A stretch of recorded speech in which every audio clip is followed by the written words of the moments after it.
Alors, l'arrivée d'un centre de formation pour les problématiques du sommeil est une très bonne chose, puisqu'elle permettrait de distinguer entre le côté diagnostique et le côté thérapeutique. Jusqu'à maintenant, nous avions des médecins qui faisaient de l'exploration du sommeil et qui savent la faire, mais nous avons aussi des prestataires qui font de l'exploration du sommeil, mais qui font aussi du traitement. Et là, c'est un conflit d'intérêts.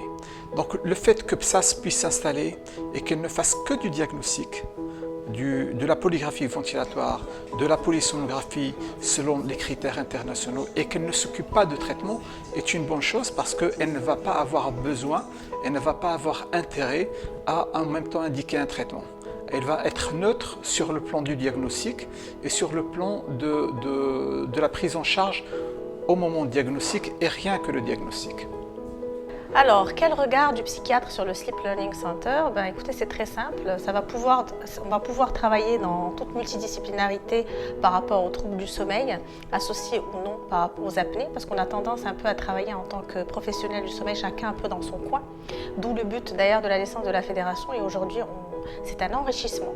Et je pense que on va pouvoir brasser, vu le principe de télémédecine, et pouvoir diagnostiquer aussi à des kilomètres, pouvoir aider les personnes qui souffrent. Et très souvent, c'est sous-diagnostiqué, mal pris en charge, et les personnes peuvent rester, pour nous autres psychiatres, sous traitement psychotrope, alors que des fois, le problème est tout ailleurs.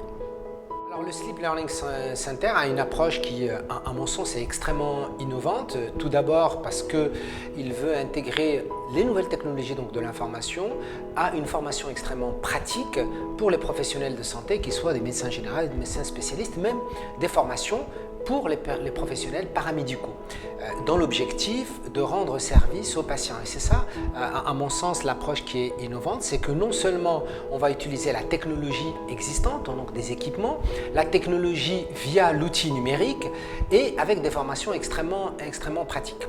Alors, ce qui est important également dans le contexte marocain, c'est que ça s'inscrit dans le cadre d'une formation médicale continue.